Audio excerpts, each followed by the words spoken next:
ay rated SPG. Striktong patnubay at gabay ng magulang ang kailangan. Maaaring may masiselang tema, lengguwahe, karahasan, sexual, horror o droga na hindi angkop.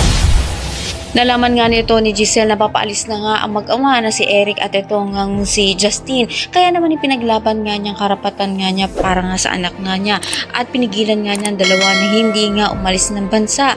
At inalok nga niya ito si Justine na magtrabaho na nga lang sa Apex at bibigyan nga niya ito ng magandang posisyon. Pati na nga rin itong si Eric. Dito na nga nagkasundo silang tatlo. Kaya naman ipinatawag nga nito ni Giselle ang lahat ng mga tauhan nga niya sa Apex upang sabihin nga niya ang kanyang announcement na bago na nga ang head of finance at ito nga si Eric. Kaya gulat na gulat si Dr. Nyag nang malaman niya nga ito dahil hindi pa nga nila lubos na kilala nga itong si Eric.